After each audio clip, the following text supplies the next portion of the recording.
know some of you who have been here since Thursday. To welcome you to Barry, you have been welcomed, and I hope it's been a good time for all. These are wonderful events. Let me thank Laura and her colleague Helen Johnson and fully 20 other people for the work that goes on in front of the scenes and particularly behind the scenes to make this conference a reality. There are a lot of folks and indeed a large number of students who work hard to make this a reality. So I want them to know that a lot of us know this, and we see who gets the work done. Novelist, journalist, essayist, and short story writer, Tina McElroy Ansa was born and raised in Macon and now lives at St. Simon's Island. Macon's historic African-American Pleasant Hill district serves as a model for the fictional town of Mulberry, the setting of her 4 novels. After graduating from Spelman, Ms. Ansa began work as an editor and writer for the AJC, we call that AJC here, it's Atlanta Journal-Constitution, and later the Charlotte Observer. Subsequently, she's had a national presence as a journalist and writer while conducting writing workshops at Spelman, Brunswick College, and Emory University. Last year, she established the Sea Island Writers Retreat, which assists emerging writers in honing their skills. And I saw on your website that there's a midwifery service now to address the special challenges and special problems that authors have in birthing their writings at various genres. Her first novel, Baby of the Family, was named a Notable Book of the Year by the New York Times and also won the Georgia Author Series Award. Her second novel, Ugly Ways, was named Best Fiction by the African American Blackboard List, and The Hand I Fan With also won the Georgia Author Series Award, making Tina Ansa the only 2-time winner of this award. Soon after You Know Better, her 4th novel appeared, Ansa received the Stanley W. Lindbergh Award, which honors a lifetime of significant contributions to Georgia literary culture. Tina Ansa's characters live out their lives in circumstances which I gather to be not so different from the world he often knew as a child and thereafter. But I was chatting earlier, a lot of it's made up, and some of it is observed, yes. Most of these characters are women who have worked hard and are well established in their professional lives. We have school teachers, small business entrepreneurs who may own a cafe or maybe are running a couple of beauty shops, real estate agents, librarians, archivists actually, and even a large market TV news anchor. These people enjoy nice homes and good neighborhoods. There are people who've done very well, but having done well, they're not always doing well. The trials of daily existence intrude into this prosperity, as do ghosts of other times and other places. I'm not speaking of metaphorical ghosts that from time to time haunt everybody in this room. No, some of these spirits appear as physical presences. Indeed, the least intrusive of these spirits, the one that upset me the most, speaks directly to the reader with a running commentary upon the action of the novel without bothering to let the other characters know what she has to say. Imagine an overbearing and dominating family member having the last word beyond the grave and our not being able to hear it. One of these ghosts confronts a young girl on a deserted beach with a vivid glimpse into slavery days. Others juxtapose the confusing reality of the moment to that of the barely remembered but somehow more secure and self-aware past generations. And then there is the spirit I was talking about, the spirit of a recently deceased mother who interrupts the narrative to comment critically to the reader about how her 3 adult daughters are responding to the high emotions occasioned by her passing. What is fascinating about these novels are not the ghosts, so much as the spirit that animates Tina Ansa's fictional voice, a voice that calls up family memories and connects to the shared historical record, a voice that articulates the moral equilibrium of a centered and grounded earlier generation, some members of which mysteriously appear and tell characters you know better. The cauldron of the Old South remains in the background. In the foreground are people whose lives are defined by their particular circumstances and not by external racial and cultural forces. These are stories of families, siblings, and connected generations who confront the occasional ghost as well as other forever present psychological and moral hauntings. Let me welcome Tina Ansa to Berry College.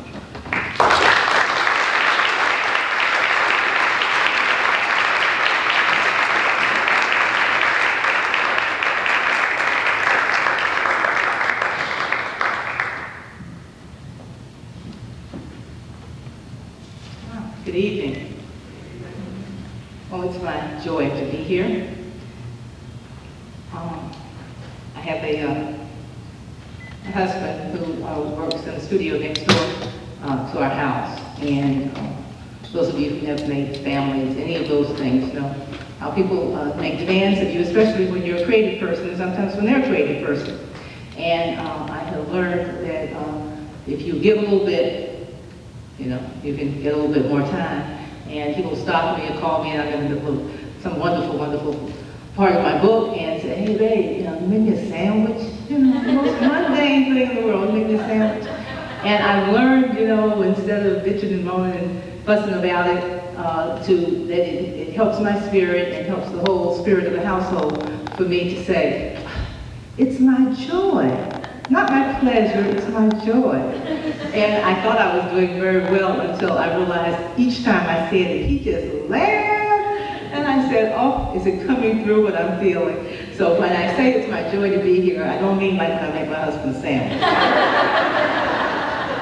I mean, truly, it's my joy to be here. To talk about my work, thank you so much, Scott, for a lovely, lovely introduction that honors my work and honors my characters. You know, I'm the mama of all my characters. You can't love me anymore than you do when you love my characters. I appreciate it. I want to talk with you tonight about gold, G-O-L-D. Because I learned a few years ago when I was working on my first novel back in the early 80s, seriously working on my first novel, not messing around, not working with shark's teeth on the beach, not, you know, mopping the floor, not balancing the checkbook, because we writers know we will do anything other than write. Isn't it the most amazing thing? That the thing that your heart yearns for, that you want to do more than anything else in the world seems to be so difficult for you to do, that you will find time to do everything else but that thing. But I am what I call the quintessential little Southern girl. And I know I'm speaking to a lot of Southern girls, so this is a wonderful audience,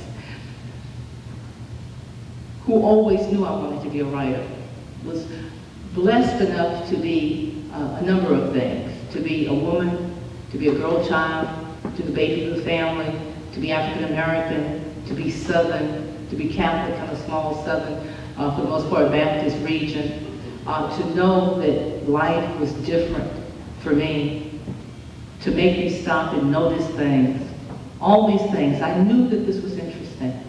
I come from a family also blessed enough to be readers. I mean, we read everything in my household. The joke in my family, there were 5 children, my mother, my father, and sometimes my grandfather. And there were books everywhere, books all over. My mother was an only child, and she said she had babies till she couldn't have babies anymore. And she loved being a mother. She was a very accessible mother, very hands-on mother, who loved linen tablecloths and centerpieces on the table and big, beautiful bowls of fruit, on the dining room table in the kitchen. And she cooked all the time. And our kitchen smelled like food. It didn't smell like, microwave, whatever, Chinese food. But there was one time that my mother was not accessible, and that's when she was reading. She taught me the most extraordinary lesson. She taught me the power and the wonder and the gift of reading. And she did it not by telling me to read, which she did, not by buying me books along with my pajamas and socks and all the other things we got for Christmas and dolls. No, not by taking me to the library, making sure my brothers took me to the library, making a big deal out of it, which she did. She taught me by not letting me interrupt her. I was the baby of the family. Center of attention. Look at me, look at me, look at me. Unfortunately, as you can see, I'm still there playing. So I was the last sibling at home. And my mother, again, as I said, she worked at my father's juke joint and liquor stores. She opened up for him in the morning when he had stayed out late gambling and carousing, whatever he did. You know, she made breakfast for us in the morning. She packed our lunches. She sewed our clothes. She really loved being a mother. And so I was the last sibling at home, and my brothers and sisters would be away at school, and I'd go out into Macon, Pleasant Hill, and discover some leaf or something that I just thought was the most extraordinary thing. And I'd come bringing it in, oh, Mama, look at this, look at this. And she always stopped to pay attention to it and to look at it or to comment on it. But the only time that she didn't is when she was sitting in this big pink chair. It was in the living room, and I always thought of it as her reading chair. She had books all over the house. She read everywhere. She had 2 or 3 books going at one time. There were books everywhere. My father read cowboy westerns and science fiction, and my mother, who was a very sophisticated woman, to have grown up and been born in the 20s in a smallish town like Macon, Georgia, who didn't travel outside of Georgia until she was an adult, but her children were almost adults. But she read widely, read magazines, read Vogue, read the books on the bestseller list, New York Times bestseller list. She was a member of a book club and all the rest. And she taught me, by doing that, how the world opens up to one who reads. But the most important lesson she taught me was the power of a book. And she did that because when she was sitting and reading, she would not let me interrupt her. And so I'd come running in, and sometimes she was catching some time to read in her big pink chair, and she would say the same thing to me each and every time. She'd stop and she'd look at me and I'd go, Mom, look at this, look at this, look at this. And she said, not now, baby. Mama's reading. Thanks. Reading, you know. I love stories, and I love my grandfather's stories. I love stories all in my house, but I didn't learn to read till I went to school. I read, my brothers used to have to read the comics to me every day, every Sunday. Funny pages, what we call them. And they sort of taught me to be a reader and a storyteller, because they, of course, hated doing this. You know how your siblings hate to do these things for you that they are assigned. And so they taught me early on that you didn't need to read. As a matter of fact, my brother told me, Tina, only stupid people read the comics. I said, really? He said, so everybody makes up their own stories. So I wasn't completely stupid. I said, well, what's these, what's the words and the little bubbles over everybody's heads? And I said, oh, that's just for dumb people. And so he said, okay, this is Nancy and Sluggo. What's going on? Oh, Sluggo dropped his ice cream cone. What do you think Nancy is doing? So I would go through all of this, Mary Worth, I'd, make up my own, Snuffy Smith, everybody, I made up my own. But so I didn't learn to read until I went to school. So this is before I went to school, and I would think, reading, shoot, I knew there were books everywhere, but what could be more important than me and my mother listening to what I have to say? Son of the universe, look at me. And so I'd stomp off, for 5 minutes thinking, oh, she'll forget all about this reading nonsense. And I would bring her something back, and she'd stop, and I can hear it now, that same voice, very patiently, but very sternly, not now, baby, Mama's reading. And I'd stomp off again, what the heck is going on here? And the time for reading would be up by then, by the time I returned for the 3rd time, and she would put the book down. It wasn't a magazine, it wasn't a paperback, it's always a hardback. You can interrupt her with a magazine, you can interrupt her with a paperback, but not a hardback. And she put the rules. And she put it back, she put the book down and go off on the many, many things she had to do. And I remember just sneaking over and taking up the book and looking at it and leafing through it and going, oh, words, and even no pictures in here. And I loved it, and I remember distinctly thinking, there must be magic in these pages. There must be magic in these pages that would keep my mother from me. She taught me how important reading was by not letting me interrupt. And I tell you that story because I want to talk to you tonight about family, and about your life, and about gold, G-O-L-D. I always knew that I wanted to write. I was one of those little Southern children who always knew I wanted to tell stories. In my household, which again I was blessed to be a part of, storytelling was just a wonderful, ubiquitous part of our life. quotidian part of life. Just like could put on a pot of water for grits in the morning, you know. We told stories around the dinner table and shelling peas and before you went to sleep, and everybody had their own sort of place to tell stories. My grandfather was a wonderful raconteur, my father's father, Frank McElroy. And I noticed, I was a big TV baby. I grew up in a time, I was born in '49, so I grew up in a time when everybody didn't have a television. People in the neighborhood would come over to television, and I thought television was a wonderful thing. In Macon, Georgia, we had one station, Channel 13, and in the mornings on Saturday, I would get up with a little bowl of cereal and my juice, and I'd sit in front of the TV and watch the test pattern until the cartoons came on. So I was a total TV baby, and I noticed in my household, the TV went off when Big Daddy told stories. And I remember thinking, shoot, even TV can't compete with Big Daddy's stories. I mean, it was just an extraordinary thing. All these things helped me to be a writer. So I grew up, you know, knowing how important words were and thinking I knew how important my stories were. And I moved to St. Simon's. I was a journalist because I wanted to tell stories. You know, I was scared off from trying to be a writer by people saying, oh, you're going to have to eat, you know. Well, you know, when people sent you to college, you know, what are you going to do with this? And so I didn't student teach. I was an English major and an education minor. I knew I would not be, I didn't think I would be a good teacher. And so I didn't do my student teaching, so that was all messed up, so I couldn't teach afterwards.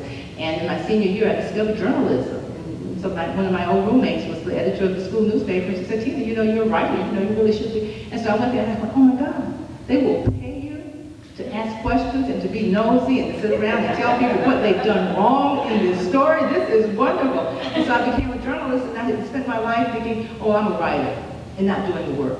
Oh, I'm a writer and not joining a writing group. Oh, I'm a writer and not really setting up my desk. Oh, I'm a writer and not really writing. And so when I really started saying that I was going to be a writer, I realized that I could not, like some people, work all day and then come home and write. I just could not do it. So I took the leap and had a mate who supported me, and so I said, okay, I'm going to take some time and really write. And we moved to St. Simon's Island, off the coast of Georgia, where I'd always wanted to live. And I said, well, this is a great place for me to write. And I sort of started writing a little bit. And I met an angel, absolute angel. His name was William Deal, Bill Deal. He wrote Seven and Sharky's Machine and a number of other things. And he and my husband were friends, and my husband was friends with his wife, and we would hang out in his house. He had this beautiful beach house overlooking Jekyll Island, and his office overlooked the ocean. And we would go down and just hang out because we just sort of liked each other. And one night he said, Tina, you know, you're going to write a book? And I said, oh, yes, sure, I have a novel that I'm working on.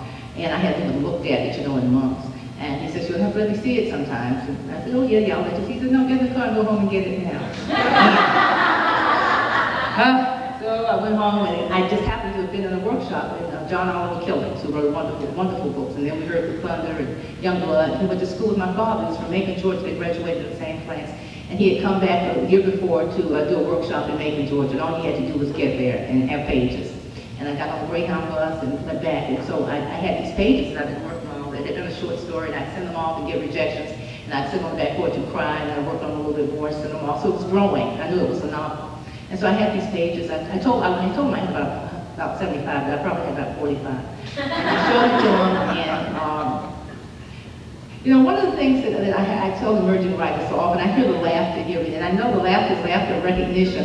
And so often we go through stages as writers, you know, getting rejections, and we think, oh, but the only people who have been rejected, you know, or we you know, can't get past a certain point, or, you know, we don't know if this is even right anymore, and all the rest. And I tell the emerging writers, you know, instead of being disappointed by these things, think, oh, that's step 25 in being a writer, because it's what every writer goes through. Every rejection is what every writer goes through. You know, when you share your story with somebody that you care about, you think cares about you, and they laugh in your face, or they pick your story apart. I mean, step 72 in being a writer. This is what it is. So I went and got the pages, and I came back, and he read them, and he said, you know, what every writer wants to know. Oh, you're a writer. This is wonderful.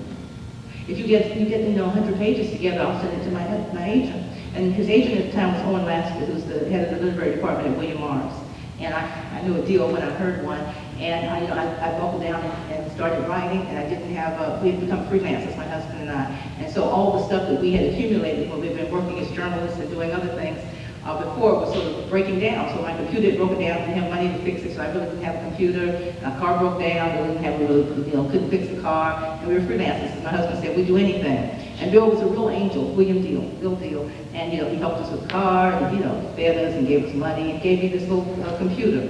And it had a wonderful, it was a little Radio Shack sort of word processor, and it had a wonderful modem on it. And so I would write all day, and then I would send my stuff down to his computer down at his beautiful beach house, and his wonderful, his huge computer, and he would put it on a disc, and then at the end of the week he would print it all up, and then he would hand it to me. And so I would go down, and sometimes he'd work on his computer, he'd call me and say, there's a computer down here nobody's working on. And so I'd get in the car, and we'd go down, and they'd go out and sit on the beach, and I would sit there and work. And the wonderful thing about Bill is he always treated me as a peer, always. He was a New York Times best-selling author. He had made Sharky's Machine into a film, and all the rest of it. And he always treated me as a peer. So we used to sit around all the time and talk about the writing process. And he was my mother's age. And he grew up in Brooklyn, New York, like my husband. And he had been, in World War II. He had been a bombardier in World War II. He had war stories. And he had traveled with Dr. Martin Luther King, and been a photographer. And so he had all these wonderful stories. And I grew up in Macon, Georgia, and youngest of 5 children. And he would sit around and he would tell me all these wonderful stories about his adventures. And I would tell him about my mother cooking grits every morning, and how she smelled. And how she smelled on Sunday mornings, opposed to how she smelled after coming back frying fish at my father's juke joint, and how she smelled when she went to PTA meeting, and how she called us into dinner, and what we sat and ate, and what we talked about. I mean, and he would listen to me as sincerely and as honestly and respectfully as I listened to him and his adventures. And he would stop me so often and say, oh, Tina, you have to understand this is gold, G-O-L-D. And I would think this so often. So often, like so many first-time writers, I was trying to get everything I ever knew, every thought, every dream into my first novel. And he said, slow down, hold up, spread the gold around. You're going to write some more books. It was a wonderful thing. He taught me so much, but telling me about the gold was really the most important thing any writer has ever told me. Because I thought about this because I always knew it was gold. In my heart somewhere I knew it was. When I was a child, I used to get Bobbsey Twins books for my birthday and Christmas and all. My sister got Nancy Drew. I wasn't old enough to be Nancy, but I had 3 Bobbsey Twins. And it was Fred and Flossie and Bert and Ann. And I loved them, and I loved all their adventures. But even as a child, I never saw black people in these novels, except for their maid. And she dressed funny, and she talked funny, and I knew people who were maids, some of my playmates' parents, mothers were maids, and they didn't dress this way, and they didn't talk this way, and my father went to join some liquor stores, and the people who came and sat at the counter, and at the end of the day, a long day, and cried into their beer, and had, fights over men, and fights over women, and, people who bought hot, shoplifted clothes, behind the counter. I mean, these were fascinating, interesting people, and they weren't nigger jokes, and they weren't, denigrated in the way it was. And even as a child, I thought, this is bogus. Something's wrong here. Because my brothers used to play in the woods and had adventures, and we had a secret swimming hole where I saw my first naked boy who wasn't my brother, and I had adventures, and I thought my life was just the most fascinating thing in the whole world. But I was the baby of the family, but I thought that other people's lives were interesting too, and I never saw them on the page. Growing up in the 50s, I never saw them on the page. And as a child, I knew this was fake. There was something wrong with this. So I always knew my stuff was important. My stuff, and I said my stuff, not just in my family, but what I saw around me, and what I dreamed, and what I dreamed awake, and what I dreamed when I was asleep. And so when Bill told me this was gold, I thought about that imagery so often. But it's interesting. Everybody knows that gold is valuable.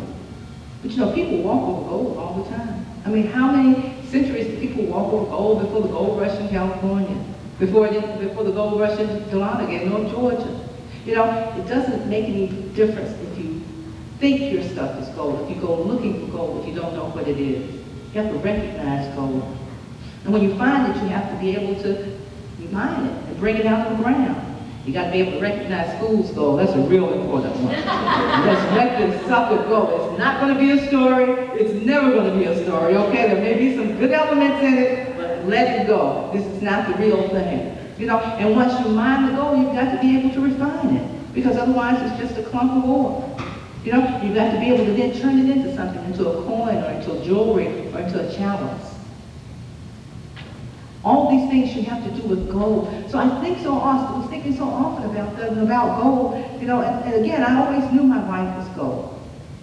When I was in college, graduated in 1971 from Spelman College, and I was blessed enough to be in that class.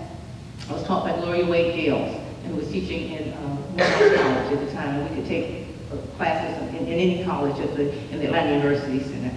And we were in her African American Lit class, and she brought out Her Eyes for Watching God, and it had just been reissued. And we read this, and I remember thinking, talk about gold. I didn't even know the term gold yet. But I remember reading it and saying, oh, this can be literature?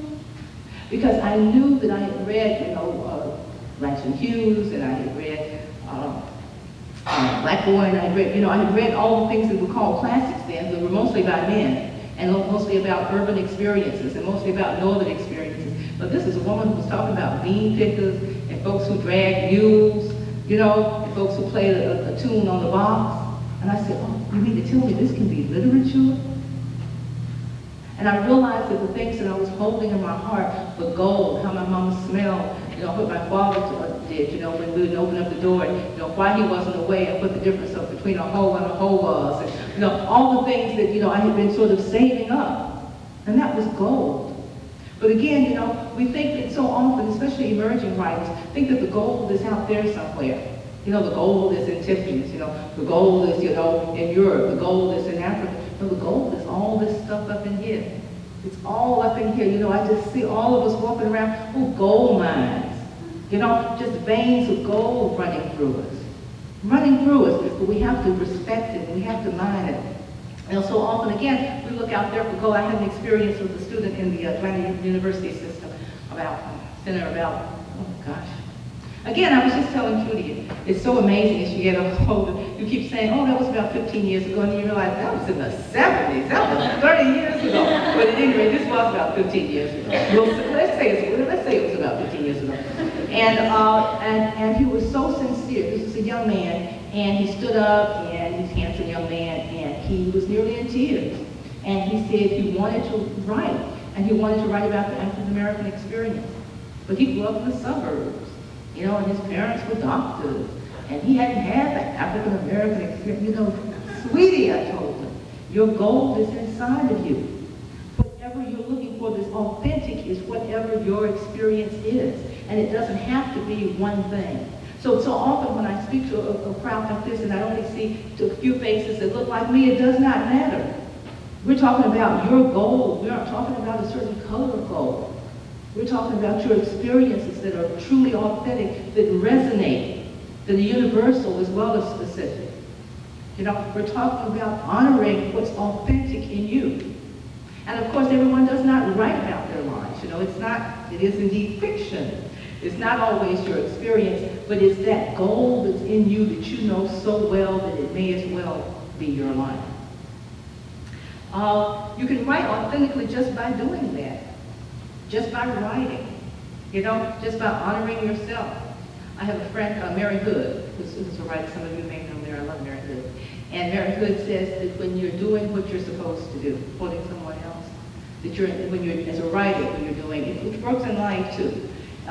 So often, you know, you will have a neighbor who's sick, an elderly neighbor, and you don't feel like going to the grocery store. Maybe you don't even have money, and you know, oh God, if I can make, you know, a pot of greens and give that poor old lady some pot with it, some cornbread, you know, that would bring her ass back. You know, or you say, I could really, if I made a pot of soup, I know that would really help, you know, with some good, you know, some neck bones or some bones, some beef bones, and you know, with broth and lots of vegetables. I don't have any money, I don't feel like going, but your intention is there. And you go to your pantry and what? There's 2 cans of tomatoes. And you go to the freezer, you know, and you got some butter beans in there. You got some things to make. Mary says that when you're doing what you're supposed to do as a writer, being honest about your writing, honoring your goal, writing every day, being disciplined, you know, acknowledging who you are so that when people say that you're a writer, you don't go, oh, yeah, so. Because you hate that, because you know the first thing they're going to say is, what? Oh, really, you're a writer? What have you had published? And you got to duck your head and say, I ain't got nothing published yet, I'm just messing around. You know, when you stand up and say, I'm a writer because I write. I'm not a writer because I've had something published. What do you want to do? When you do all those things, the Mary Hood says you're in the state of grace and things come to you. Just like the ingredients of that pot of soup, it comes to you. And we've all, as writers, had that experience, you know, when we've honored ourselves instead of going to the mall or looking at the reruns of the Cosby Show on television for the 15th time, you know, when we actually turn everything off and sit down and think about our goals, when we make an outline for our work instead of just sitting down and dashing something off, when we write to proceed, where we ask questions about something that we don't know, when we acknowledge that we're writers, we're in the state of grace. And things come to us, ideas come to us. When we honor that, when we wake up in the middle of the night with a wonderful idea, and instead of turning over and going snuggling back down into the nice warm covers, we actually get up and take that Post-it. Everybody should have Post-its at the head of their bed. Best invention of the 20th century. Take that Post-it and, you know, actually write that idea and snatch it off and slam it on the wall.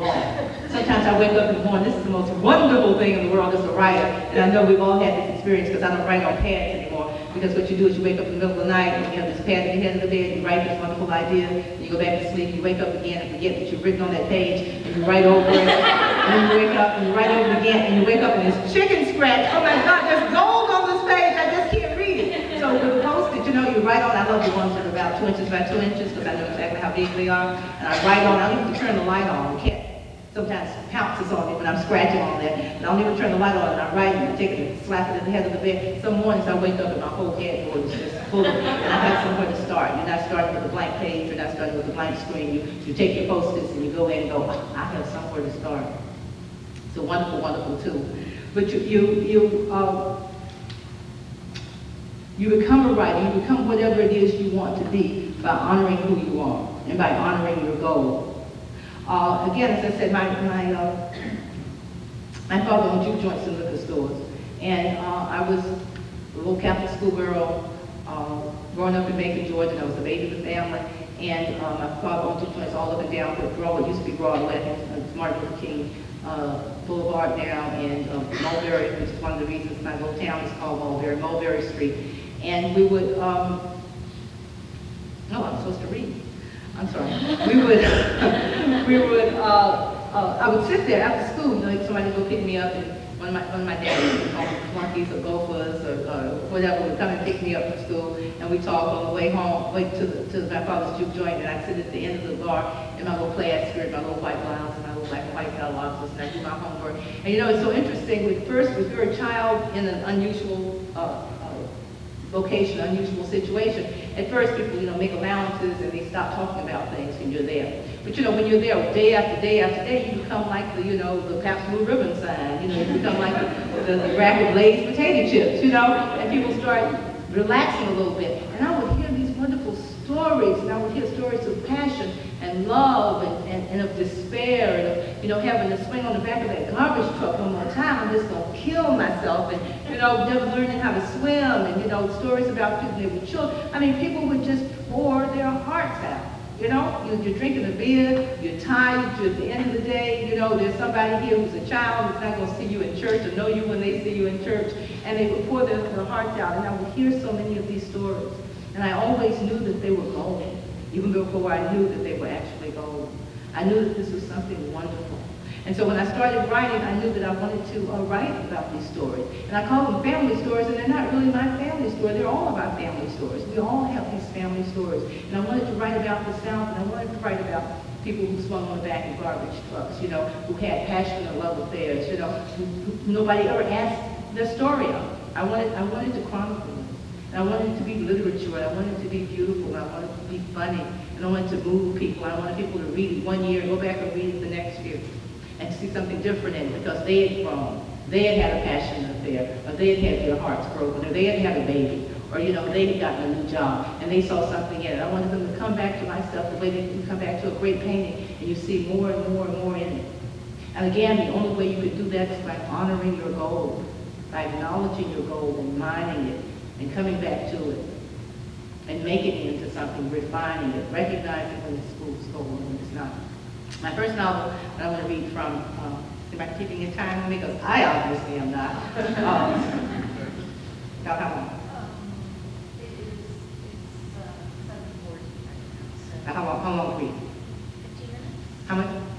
15 to 16.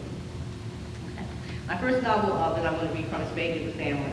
And it is the story of Lena McPherson, whom we meet later on in my third novel, The Handback Family, all grown up. And Lena is indeed the baby of the family.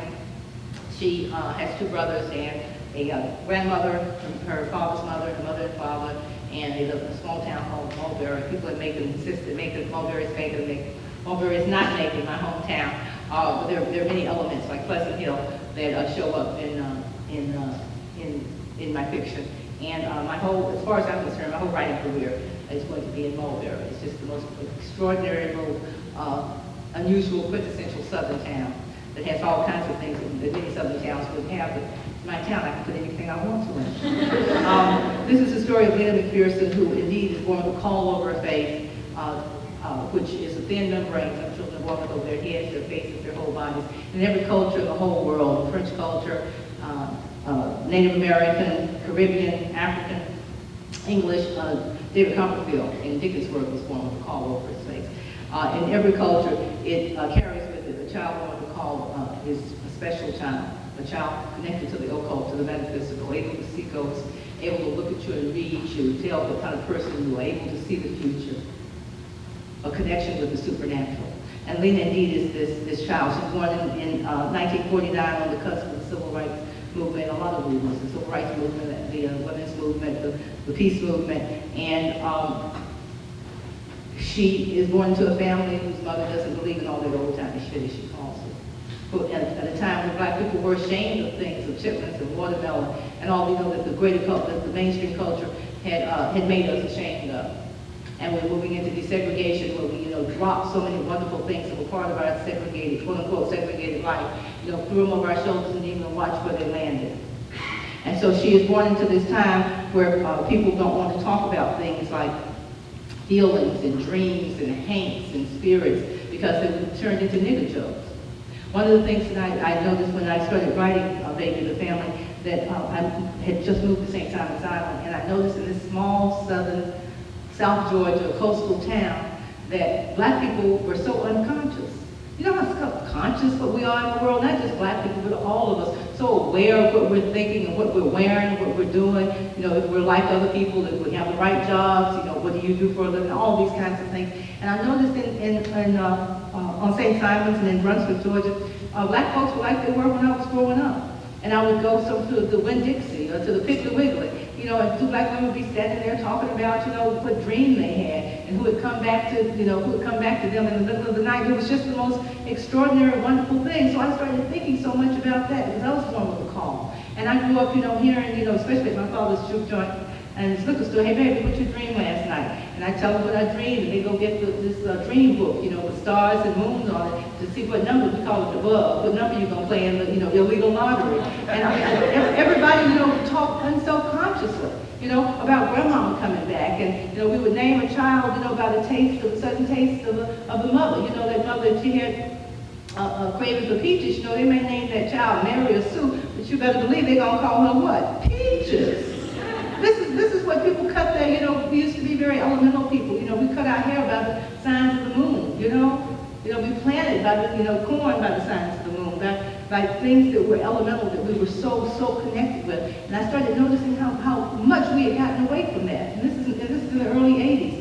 And I started noticing that 10 years before, and how we want to move into the mainstream culture. Not just black people, immigrants, who don't want those so smelly sandwiches, they want Velveeta and white bread like everybody else, and all the things we lost by doing this. And so I started thinking about growing up and ghost stories, which were absolutely elemental, absolutely pivotal to my household. My grandfather told ghost stories. Everybody in my house told ghost stories.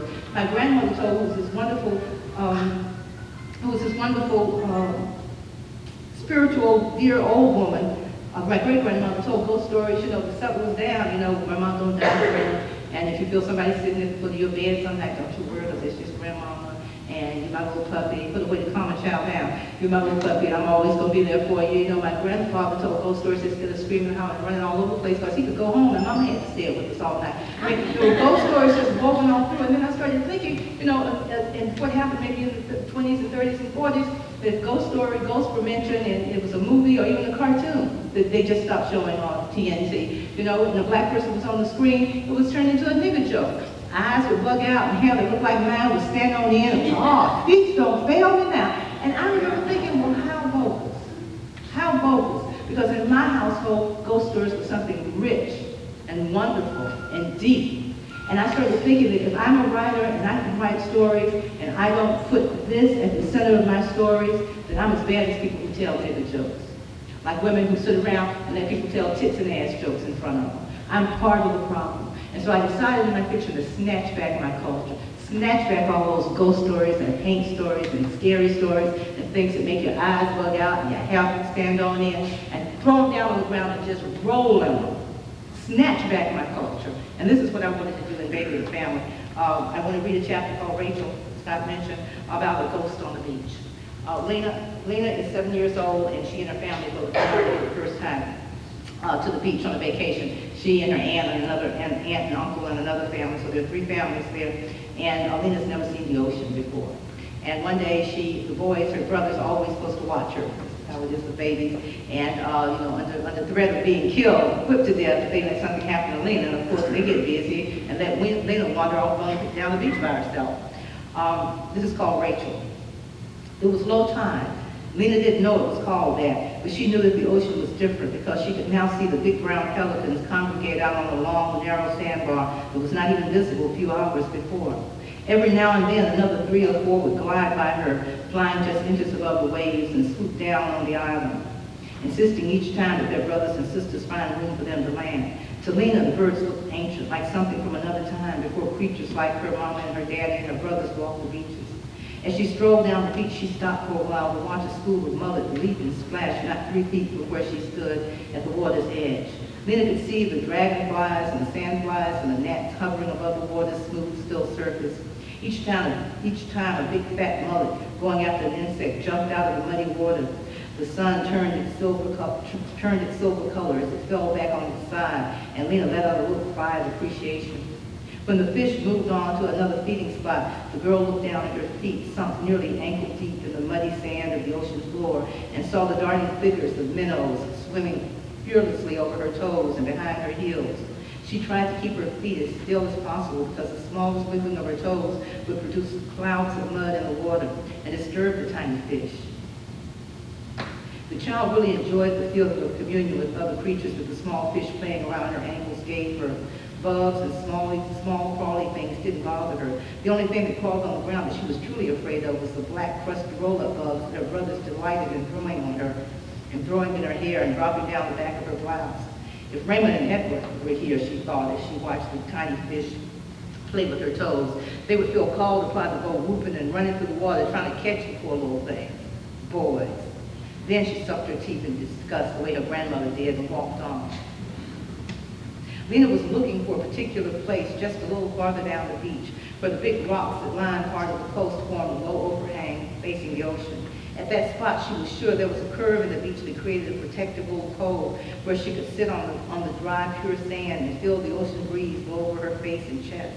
She had dreamed about that very spot the night before she slept with the smell of the sea in her throat. When she saw the spot, she wasn't a bit surprised that it looked exactly like she had dreamed it would, with a big tree stump bleached white wedged among the rocks. In her 7 years, she had occasionally dreamed about places and things and events before they came to pass.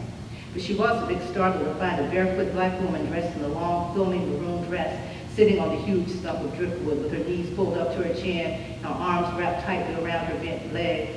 The woman's hair, coming loose from tiny nappy braids, was free and wild in the wind. A heavy dark gray scarf with some rough cotton material caught on one of the tree's short broken branches, blew just as wildly in the wind beside her. The woman was staring out at the water. She acted as though she didn't see Lena, but something inside the child told her that she had. Lena continued walking toward the woman, although her best instincts told her to run back in the direction she had come. Her heart began to beat rapidly. The strange figure continued to look out to sea as Lena walked toward her spot on the beach. There was something familiar about the way the woman sat there. She looked as if she belonged there, but she also looked unaffected by her surroundings. The July sun, blazing like a hot tin plate in the sky, hadn't even raised the sweat on the woman's face and throat, which looked like they were made of old brown leather. But Lena could feel the rays burning her own scalp and the tiny parts between her braids. Lena stopped and just stood there for a moment, digging her toes into the sand a few yards from the woman. The woman's washed out looking eyes swept away from some point far out to sea and moved around to Lena. Hey, Lena, the woman in the long, thin room dress said in an easy, natural way. My name is Rachel. I've been waiting for you. Waiting for me? Lena asked, her voice cracking with fear before she even felt it.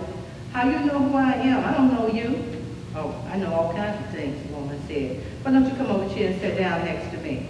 Lena was about to say, do I have to? But the woman said, or do you want me to come visit you in your bed tonight? The image of the woman coming to haunt her in the middle of the night instead of there on the sunny beach made Lena walk up to the apparition and sit down beside her immediately. They sat there in silence for a long time, looking out at the baby waves, gently lapping at the sandy shore of the ocean, as the ocean breeze, soft as her grandmother's kiss, blew around them and lightly lifted Rachel's thin skirts around her knees. Hundreds of dragonflies zipped and darted through the air. The woman appeared calm and untroubled. Lena felt just the opposite. Now that she was sitting up close to the woman, the vise that had gripped her chest on first seeing her had tightened even more. The tightness made it hard for her to breathe and made the thumping in her heart against her rib cage seem more pronounced. Lena thought everybody on the beach would be able to hear her heartbeat. But when she looked up and down the beach, she realized for the first time that she had walked so far that her family and friends were no longer even in sight.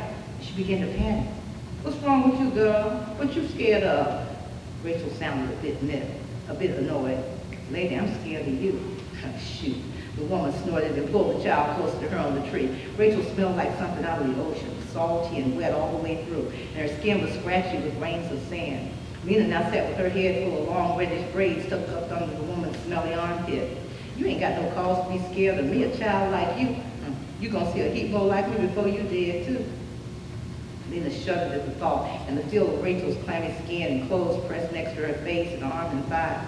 Feel good here on this log, don't it? Rachel said as she slipped her arm from around Lena's shoulder and leaned her head back to catch the breeze on her throat. Me and the peoples around here used to call the wind Tony. We used to sing, blow, Tony, blow. Lena just nodded dumbly. Her heart was still thumping like the machines at the paper plant, and when she tried to swallow, no spit came up in her mouth. When I was alive, I used to love to come down and come down here and sit on this chill very spot. But I wasn't here much as I loved it. Because when I was alive, I was a slave. A slave? Lena wanted to know. Yeah, Rachel answered. A slave? A slave like I read about in school? A little thing like you know how to read? Rachel asked with wonder in her voice. How old you is, Lena? 7, Lena said. 7. I always wanted to read. She just sat there a moment looking at the child who sat next to her, scratching mosquito bites on her thigh and staring back at her with big eyes. Then the woman seemed to remember what she was talking about and continued speaking. Years and years ago, we peoples, black peoples, was all slaves all along and through this chill area, all up and through Georgia and down on through Alabama, Mississippi, and on to the ocean too, on to the coast. I wasn't born here. I was born up in a place around Macon where I was a slave too, but they sold me off down here when I was just about a grown woman. I don't know why. Just one day they just sold me, put me on the wagon with some pigs and goats and rode me off to this ship place. Still to be a slave, but a slave away from my mom and my pa and everybody I knew. A slave? Lena repeated in wonderment. The big house and the barns and the outbuildings and our cabins where a slave stayed was way back up there. Rachel explained as she pointed inland past the sand dunes and grass and seagrass that rose and then dipped out of sight. The white man would say he owned a whole lot of land down here, and he grew rice along the river up the coast. You ever see fields where they grow rice, Lena? No, Lena answered. She didn't know how to address the woman. Do you call a ghost ma'am, she wondered? Well, let me tell you, you don't want to never see it either. I didn't know nothing about no rice, so I was brought down here, but I had to learn mighty quick. Wasn't no fields really where they grew it, just a big old marsh where the river flooded every time. It would be full of big old cypress trees with stumps that went way down in the mud, and those palms with the sharp leaves that looked like swords and all kinds of things growing in it. And the man which worked us would say, y'all niggas come on out there in that field and clear that field today. And us women would have to tie off our skirt tails and go out there with the men and work in the swampy water up to our knees, water full of water moccasins, snakes, and snapping turtles and gators, and the sun be beating down on you and ain't even no shade for what seemed like a mile, and if there is, you better not get caught standing under it, and the mosquitoes and the flies and the gnats, they be eating you up. And Lena, every day be like that. If you ain't clearing the field, you planting, or you weeding, or you cutting, or you hauling, every day. Every day? Even Sunday? Lena wanted to know. Every day and some nights too, when the moon was big and bright, going out in that marsh at night used to scare me to death. Sometimes there wouldn't even be no moon, and they send us out there to work with somebody holding a flambeau. But once in a while, I take a chance and I slip off and I come down and should have said. All I wanted to do was to be by myself, sit with my feet in the sand and let this cool, moist breeze go over my tired body. I wanted the wind to blow right through me. I wasn't trying to run away, not then. Down here, I didn't even know which way to run. All I wanted was a little time way down by the water. No working and sweating and hauling and caring for folks who wasn't my own. This land right here looked like the only place I was ever gonna know, only home I was ever gonna have. I knew I had another home way across the waters, but I ain't never been there, set foot on that soil. This is all I know, and I wanted it for my own. I wanted to feel and taste and hear this place that was all I knew. But the white folks said I was nothing but a slave. And Mrs. she said, how dare you think you could just go down to the ocean when you feels like it? Just like that, that's what she said. She said, how dare you? The only reason for you to go to the show is to bring me back a cool breeze. Can you do that, can you? I said, no, I can't do that. Then she said, then what use is you going down there, wasting time? Rachel stopped speaking and seemed to catch her breath. Lena remembered to breathe for the first time since the ghost started talking, it seemed, and Rachel continued. They beat me the first time they caught me down here. Beat me bad, too. But I still come back. I had to breathe this air. I had to let it play with my skin, shoot things out my body. You were a little girl to get a whipping, Lena asked. No, I was a grown woman like I is now. And they just still whipped you like you wasn't nothing but a child? They whipped me like I wasn't nothing. That's what it means to be a slave. You ain't nothing. What you mean you ain't nothing? Lena wanted to know. She really couldn't comprehend what Rachel was trying to tell her. Rachel looked at her. Lots of people love you, Lena. Don't they, Lena? She asked her after a while, don't they? Lena thought for a second or two, and then she nodded her head. I'm glad. I'm glad you loved. Most times I don't think I was loved. Maybe I was. My mom and my pa loved me. I noticed that, but they couldn't save me none. Sitting down here at the ocean made me feel loved a little bit. There was something about the ocean that just kept drawing me here, just holding me here. I asked me questions that tore at my heart, questions I couldn't answer, but I couldn't stay away. Couldn't stay away from here neither. Late last night up in our room in the motel with the windows open, I heard the ocean talking to Lena often. And you know what I mean? What did it say to you? Rachel wanted to know. Lena turned shy and just shrugged her shoulders. Well, I tell you what it say to me. It tell me all kind of things that could have been, that could be. It sung songs to me of what I could have been if I wasn't no slave, what my mama could have been. My mama, before they sold me away from them, she could sew anything with a needle and thread, anything. But she wasn't no sewer, she was a slave. And my pa, he was a blacksmith, best one in the whole county. But him, he was a slave too. And what about me? Maybe I wanted to make clothes for people, stories, or pick a tune on the box for them to dance to, or marry to, or cry to. A slave can't do that. Not for real. Rachel fell silent again and let the sound of the seagulls and the dragonflies fill the space. Her voice had left. It was bad, Lena asked. But she didn't really want to know. She had already heard more than she ever wanted to hear in her whole life. Little girl, you don't know how bad it was. Look at your legs, how smooth and clear they is. Look at mine. My whole body so covered with scabs and scars and welts. It was bad. And I ain't just talking about the beats I got. Not that the beats wasn't a big part of it. The beats was bad. They make you strip down mother naked. They didn't care nothing about you. And everybody seeing you without no clothes. Then they tell you to hug that tree or lay across that log or stick your head in that fence. Then they try to wear out that leather on your back, your neck, your behind, your head, anywhere. I mean, I've seen folks, women's, men's feet till the blood run down around their feet and stand in puddles in their broken shoes. And seeing other folks beat was just about as bad as it being you. I think the white folks know that, how bad it was seeing somebody else beat. When I was growing up around Macon, they beat you through your clothes where the marks and the blood don't show. But down here, where I was, they strip you mother naked like you ain't got no decency. Then they beat you. Then they put you. The white man that say he owns us, he said, I don't care about the marks, I take the laws. That's what he said. I take the laws. Like he knows something about laws. You know, I was born to be something else than a slave. Then why were you a slave, Lena asked? Didn't have no choice, child, what you think? But to be a slave on the ocean? I could not bear it. A sleek white sea tern, sharply traced in white, flew directly over their heads, casting a brief shadow over Lena's face and leaving Rachel's untouched. See that bird, that beautiful, beautiful flying creature? When I lived, they flew over me too. While I was working in the fields and late in the evening when I trudged back to my cabin to fall out dead tired on my tin pallet, stuffed with that Spanish moss that hung from the trees around here. Seeing them birds fly used to break my heart. I used to hear stories about how our people used to be able to fly at one time. When I was your age, I used to try. I used to try so hard, I'd break out in a sweat just wishing. But I never could fly. Lena dropped her eyes to the sand and suddenly felt ashamed of the question in her mind. Of course I wanted somebody to love me, Rachel answered her silent question. Of course I needed a strong shoulder to hold on to. Of course I wanted to cry and did lots of times, but it didn't do no good. Things just were still the same when I woke up before first light each morning. Sadness was overtaking Lena's feeling of fear. She wanted to tell Rachel, I'm just a little girl. I don't want to hear all that. Don't tell me anymore. I don't want to hear this. Please don't tell me anymore. But Rachel just looked at the child's big brown eyes welling up with tears and slipped inside her head her thoughts again.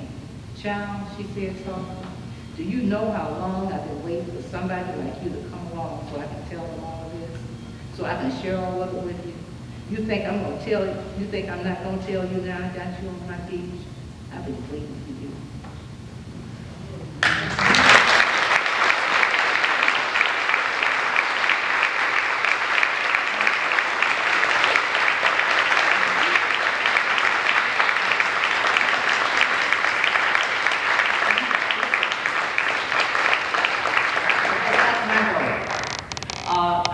We have time for questions. If we have time for questions, I'll be happy to answer any if you have. No questions?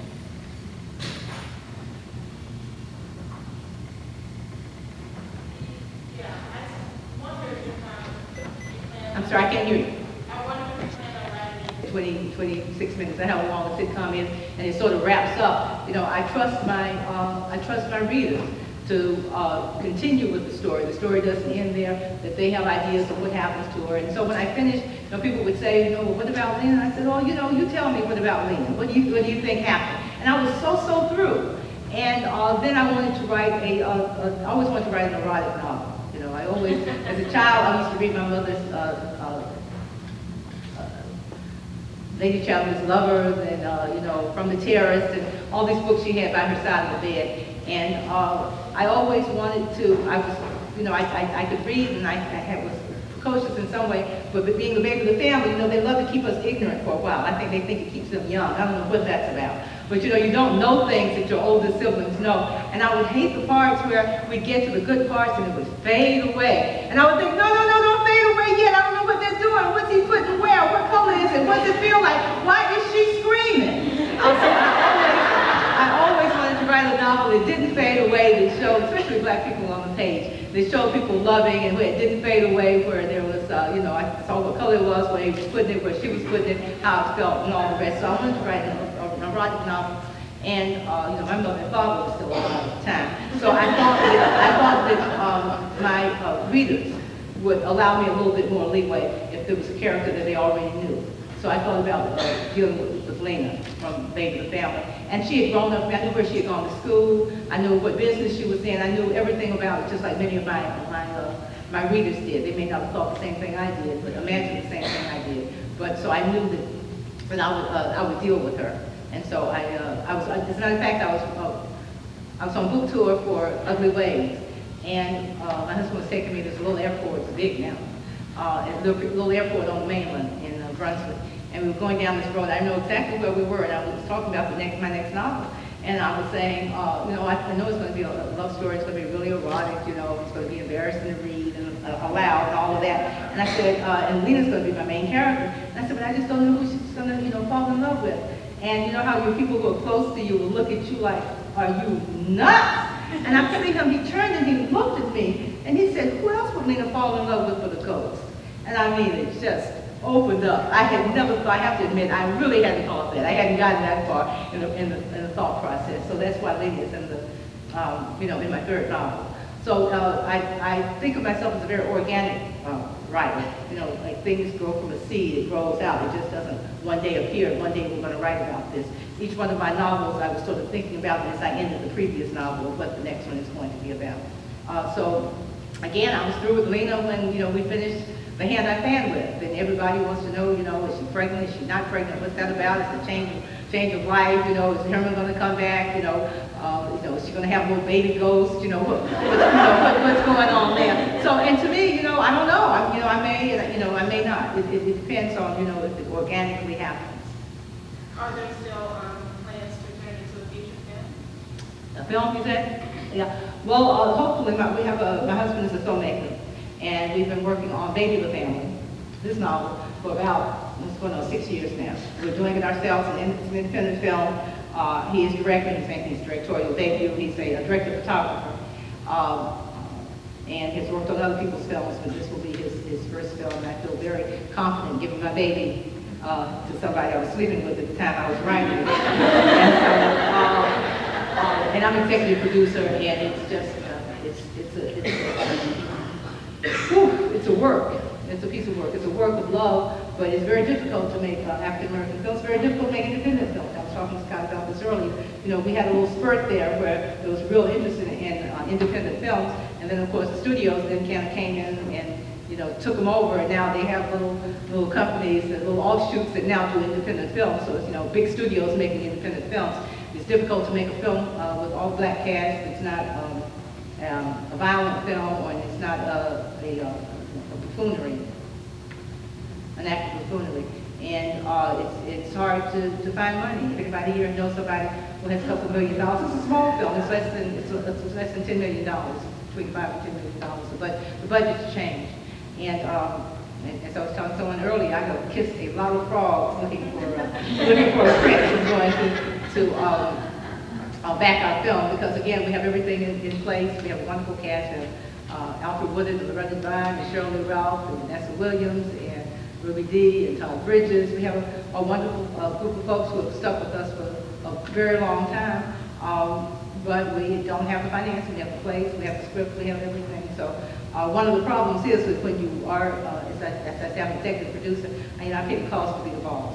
And if I've gotten this far, I don't want anybody telling me, that we need balanced casting, and why don't we make this character white, and wouldn't it be interesting if they were a little white girl, and all these kinds of ridiculous things that you hear from people who are money people.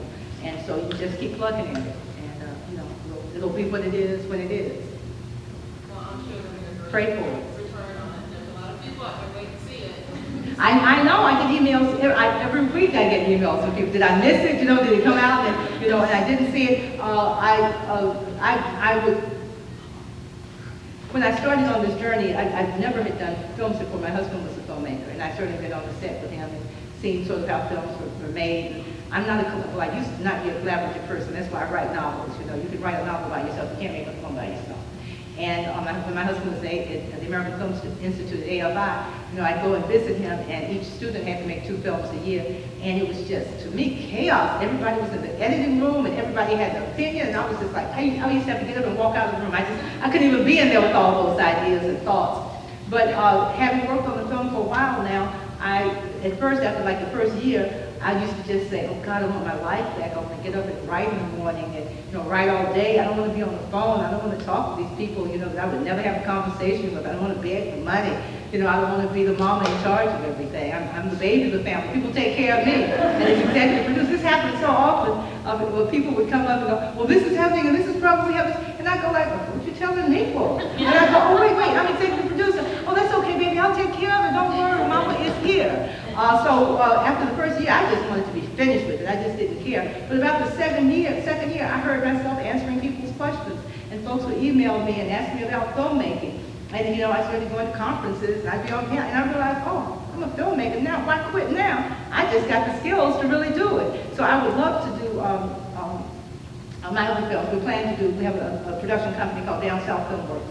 And we are going to concentrate on, film adaptations, because everybody has a favorite novel, and it's so seldom that it actually makes it to the screen. Many novels get optioned, get bought by studios and by people, but they very seldom, make it to the screen, and I think that's a shame. I think that, we're sick of seeing the Brady Bunch 5 or, God, just over and over again, these awful films that Hollywood is churning out because they don't have any ideas, and we have all these wonderful novels that are already written and have an audience and have a story and have some depth to them.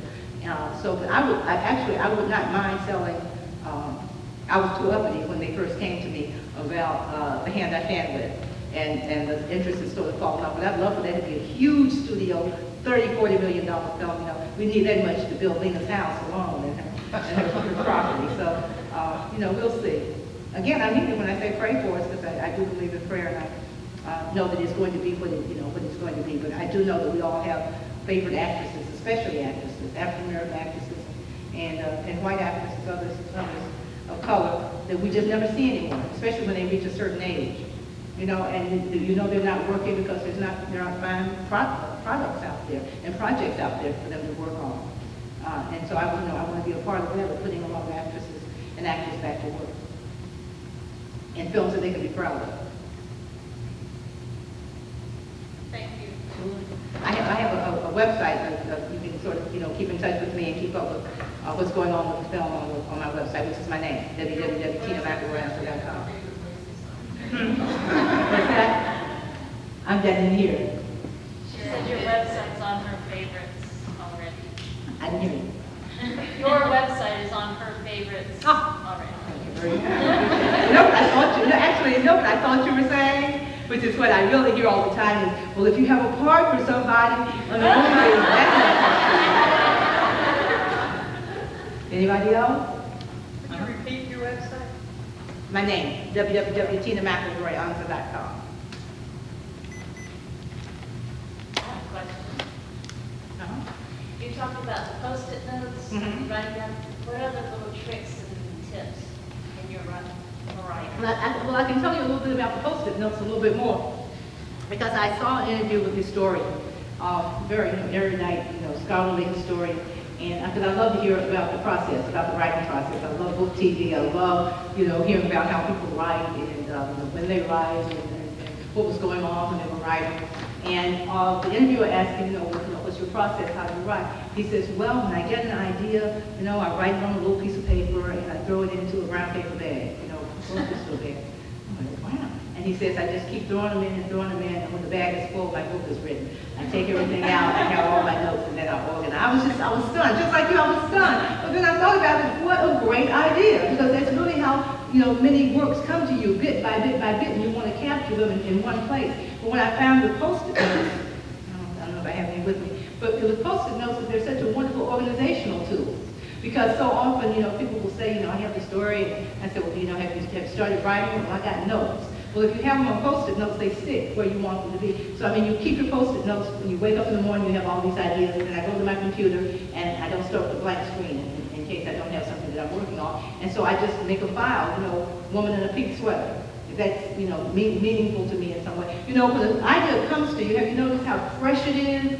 And if you don't write it down right away, you might remember it later, but you look at it and go, what is this? Why did I think this was so wonderful? That's because you didn't capture that essence of that freshness when it first came to you, the way that it will never come to you again. So if you get it down right then, you have your notes, and you can just say, well, I don't have time to work on this. I don't know where the woman in the pink sweater goes. I don't know. But let's just make a file, pink sweater. And you put it in there, and then, you put all your Post-it notes there. Then I don't have a brown paper bag, but I have a colored vanilla envelopes. I think they're kind of pretty, so I just stick them in there. And then when I have time, or when I think, oh gosh, I just don't want to work on but I'm not doing rewriting anymore, because so much of writing is rewriting and rewriting. And I don't want to, I said, oh, let me just go to my little Post-it bag, and I start taking things out.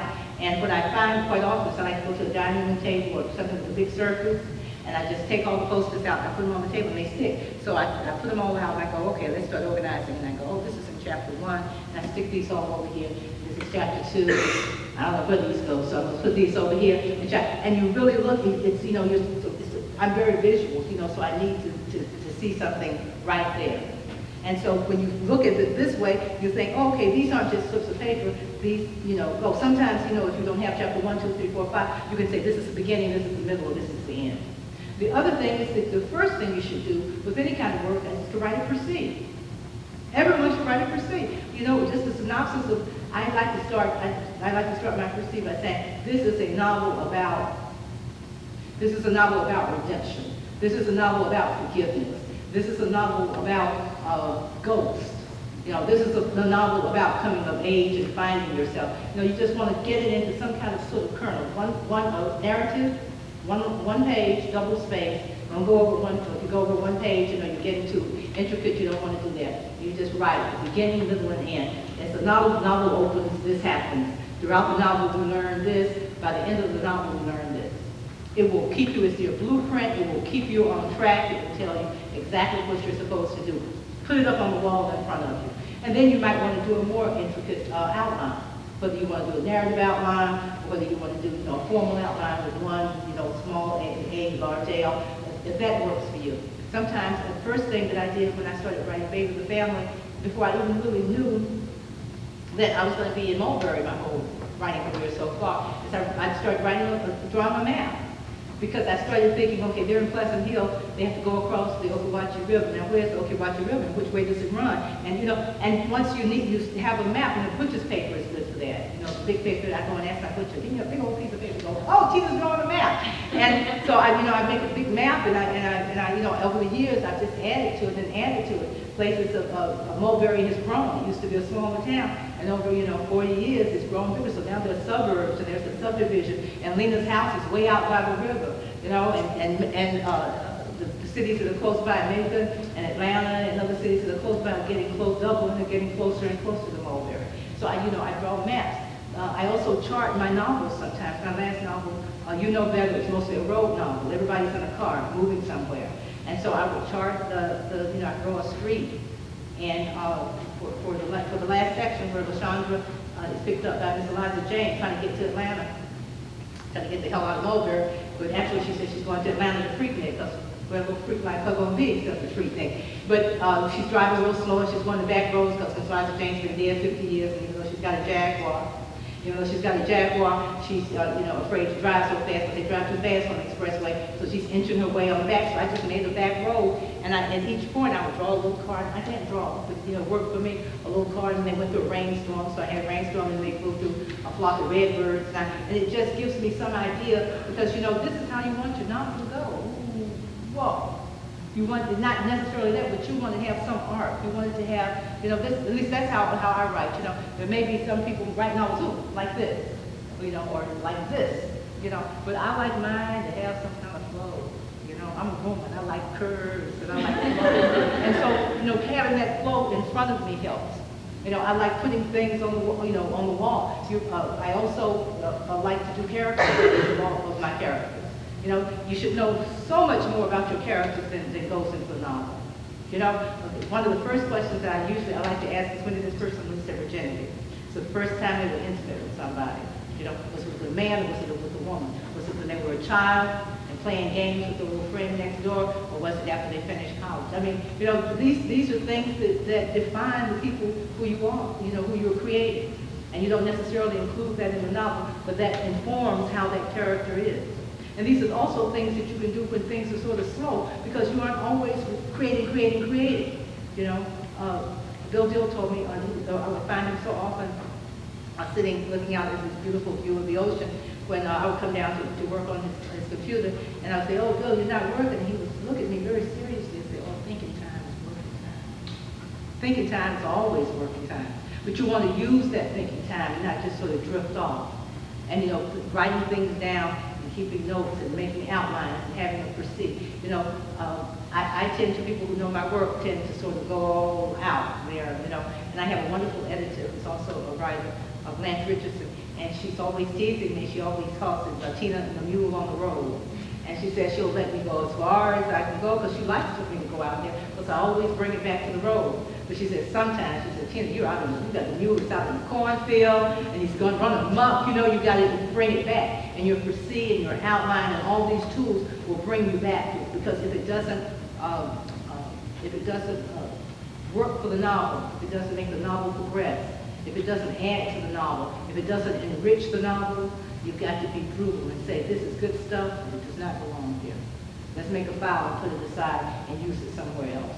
So everything you work on, I think, you're trying to organize, you're trying to deepen your work, and you're trying to stay on target. Because you're trying to get there, and no matter where you go, you need to get back to there. Okay? My pleasure. My joy.